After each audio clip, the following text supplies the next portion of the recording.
नमस्कार दोस्तों, कैसे हैं आप। आशा करता हूँ अच्छे होंगे। और आज मैं अपनी बात को एक कहानी से शुरू करेंगे। और कहानी सुनने से पहले मैं आप लोगों से अनुरोध करना चाहूँगा कि एक सब्सक्राइब का बटन है, उसे दबा दें। उसको दबाने से आपको कोई पैसा नहीं लगेगा, लेकिन हमारे आत्मबल को, हमारे हौसले को थोड़ा बढ़ेगा, ताकि मैं थोड़े और अच्छी अच्छी चीज़ें पढ़ सकूं, सुना सकूं और लोगों तक पहुंचा सकूं आपको भी। दूसरा एक लाइक का बटन है, थंब वाला, उसे दबा दें। इससे मुझे अच्छा लगता है। जब भी कोई आदमी किसी को पसंद करता है तो दोनों आदमी को अच्छा लगता है। तो जब लाइक करेंगे तो आपको भी अच्छा लगेगा और मुझे भी अच्छा लगेगा। कोई ढंग की बात लगे तो उसे शेयर कर दें।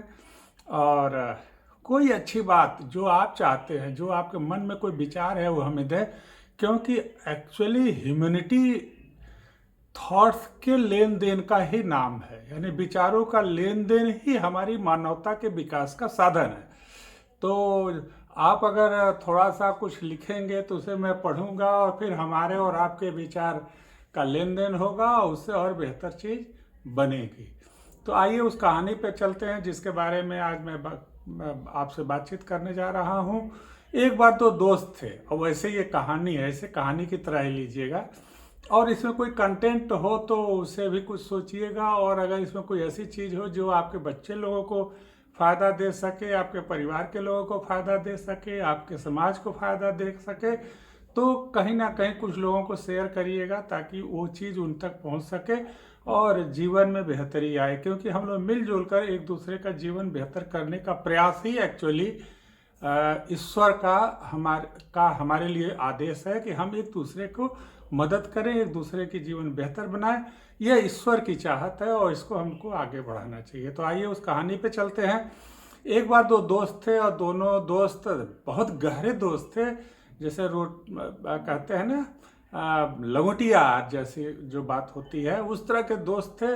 लेकिन दोनों के जो है, जो जो करेक्टर था, दोनों का जो आदतें थी, एक सोचता था कि भगवान, वो जो है थोड़ा मेहनती था, कुछ काम धाम करता था, अपने जीवन को बेहतर बनाने के बारे में सोचता रहता था।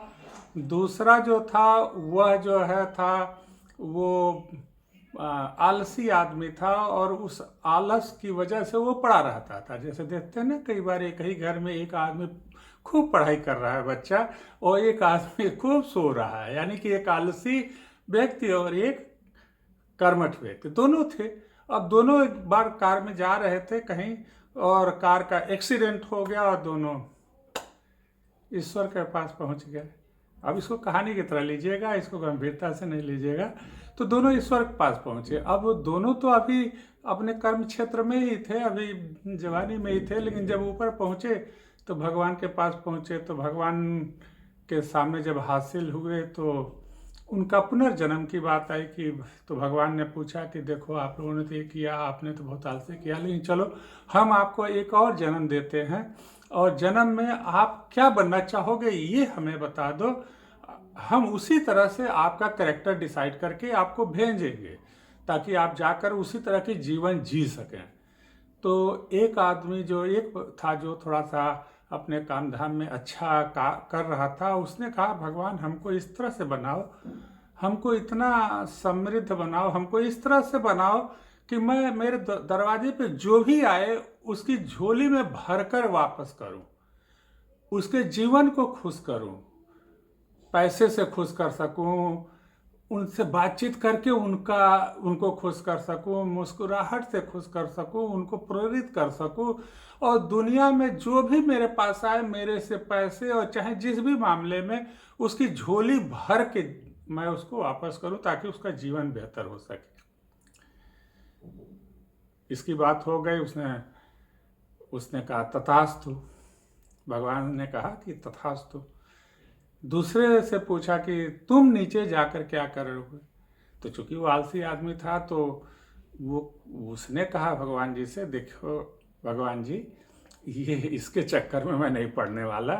मुझे दुनिया वैसे ही बहुत अमीर है, मैं ही समस्या में हूँ, इसलिए दुनिया को छोड़ो, आप मुझे ऐसा बना दो कि मुझे हर रोज कुछ ना कुछ मिले और उससे मैं एकदम आराम तलब बैठे बैठे मेरी जिंदगी कटे और मुझे कुछ करना ना पड़े और मुझे सब लोग दें और मैं बैठे बैठे अपनी जीवन को एंजॉय करूं, काम ना करना पड़े, बस बैठा रहूं और मुझे आता रहे आता रहे आता रहे।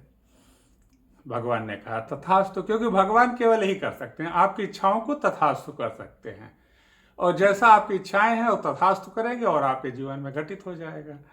तो दोनों नीचे आए तो जिसने कहा था कि मैं बैठे बैठे रहूं और आता रहे आता रहे आता रहे, मुझे देने की किसी की जरूरत ना हो, मुझे केवल मिलता रहे, वह उस शहर का भिखारी बन गया। चौराहे पे बैठे बैठे लोग उसे दे रहे थे। देखो, भिखारी से कोई लेता तो है नहीं, मांगता तो है नहीं, भिखारी को कुछ देना तो पड़ता नहीं है, उसे तो केवल मिलता है और बैठे बैठे मिलता है, तो वो भिखारी बन गया।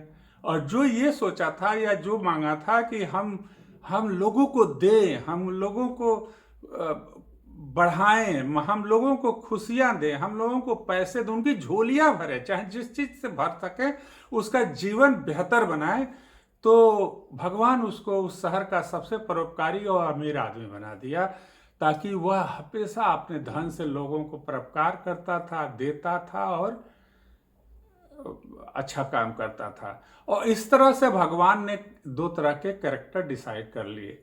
अब इसमें जो सीख है, देखिए कहानी, अब आप कहेंगे कहानी है, ये तो कहानी है, आपने गढ़ दिया। हाँ, कहानी ही है, इससे कुछ नहीं होता है, लेकिन फिर भी होता है, क्योंकि कहानियाँ हमारे कॉन्शियस सबकॉन्शियस माइंड को प्रभावित करती हैं। कहानियाँ हमें सोचने पे मजबूर करती हैं। कहानियाँ हमें एक रियल लाइफ से उस तरफ ले जाती हैं जहाँ बैठकर हम अकेले में सोचते हैं कि आखिर यार इसमें कुछ सच्चाई भी है, और अगर ऐसा है तो उससे अपने को सुधार करते हैं। तो इससे हम क्या सीखें? देखिए, जितनी भी रिचनेस है, जितनी भी अमीरता है, चाहे वो पैसे की अमीरता हो, चाहे बौद्धिक अमीरता हो, चाहे जो भी सामाजिक, जो भी बड़े लोग हैं, जो भी सफल लोग हैं, उन्होंने एक माइंडसेट तो जरूर डेवलप किया है, और वो है देने का माइंडसेट। जब देने का माइंडसेट होता है तो भगवान आपके अंदर इतनी क्वालिटी भर देता है कि आप दे सकें, क्योंकि देंगे तभी जब आपके पास होगा। तो आपके अंदर भरने का काम भगवान करेगा और देने का काम आप करेंगे। लेकिन जब आप लेने का एटीट्यूड करते हैं तो भगवान आप में कुछ भरने की जरूरत नहीं, क्योंकि आप खाली हैं, और फिर दुनिया आपको देती है, यानी भिखारी की तरह कटोरे में। तो आइए हम इस बात से करें कि भगवान ने हमको देने का जो शक्ति दिया है, वह माइंडसेट हमारे लिए बहुत ज़रूरी है, और हम अपने को भी सीखें, अपने बच्चों को भी सिखाएं, अपने परिवार के लोगों को सिखाएं कि हर वक्त, चाहे छोटा हो चाहे बड़ा हो, कुछ ना कुछ उन ज़रूरतमंद लोगों को देते रहें जो उस लायक हैं जिनको दिया जाना चाहिए। क्योंकि हर वक्त हर व्यक्ति उतना भाग्यशाली नहीं होता है जितना हम और आप हैं। तो हम उन अनफॉर्चुनेट लोगों की मदद करनी चाहिए, उनका जीवन बेहतर करने के लिए। और भगवान ने हमें शायद इसीलिए भेजा है कि हम उनके ही बंदे जो अनफॉर्चुनेट हैं, जो थोड़ा सा पीछे रह गए हैं, उनकी मदद करें, ताकि वो भी आगे आकर के और इस दुनिया को बेहतर बनाएं। इसी सब बातों के साथ मैं आज की बात ख़त्म करता हूँ, इस प्रार्थना के साथ कि हमारे चैनल को सब्सक्राइब कर लें, लाइक करें, शेयर करें और थोड़ा कमेंट करें। तो आपके जीवन में ढेर सारी खुशियाँ आएँ, ढेर सारी शुभकामनाएं आपके जीवन में आए। इसी के साथ मैं आपसे विदा लेता हूँ। नमस्कार।